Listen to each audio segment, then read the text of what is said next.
There comes a moment when the weight of other people's stories about you sits heavy on your skin, and you realize you could fight those stories forever and still never change a mind.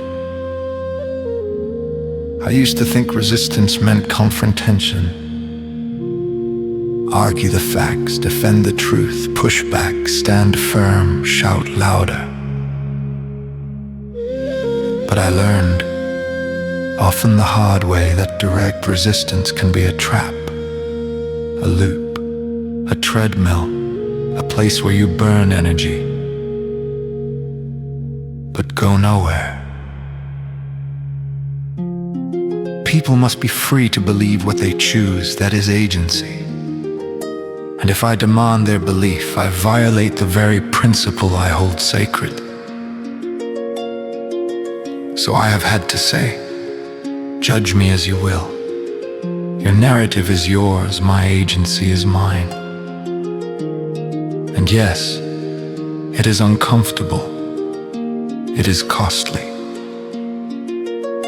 but it is honest. I remember sitting across from psychologists during my preparation for parole, each of them saying, slowly, clearly, you are not responsible for the emotional choices of others. Their emotions are theirs. Yours are yours.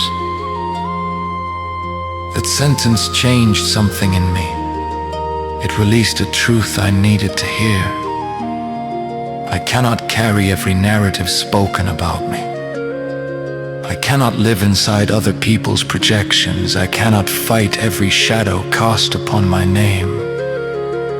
So instead, I choose a different resistance, a higher one, a quieter one, a mindful transcendence. I rise above the noise, I refuse the downward pull, and I walk the only path that is actually mine. Creativity. I write.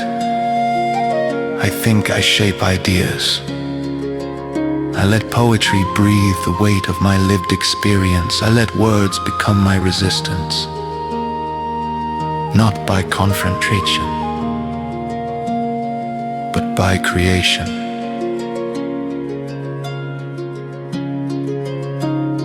Words are a kind of beauty to me, a landscape, a way of seeing, a way of being. They carry the silence and the sound, they hold the ache and the hope. In prison I wrote poems, raw, honest, unfiltered, not to convince anyone, not to reclaim a narrative, but simply to speak what needed to be spoken. Some of those poems are now videos.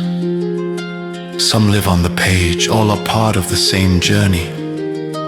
The journey of shaping something good out of the darkness I walk through. So here is my message to anyone who has been reduced to a story that is not their own. You do not need to fight every narrative. You do not need to convince the world. You do not need to beg for understanding. Transcend. Create. Become. Move forward anyway. Even when some will dislike you, distrust you, or despise you. Even the most celebrated people carry the weight of others' hatred. So this is my resistance. The refusal to be defined by the shallow stories of others. The commitment to live authentically in the only moment I truly have. This one. One day all narratives fade. Death silences every story ever told, and we return to dust in the quiet hands of God. So while I am here, breathing, thinking, choosing, I will live truthfully. I will live creatively. I will live freely. This is my path forward. This is my strategic resistance. This is my mindful transcendence.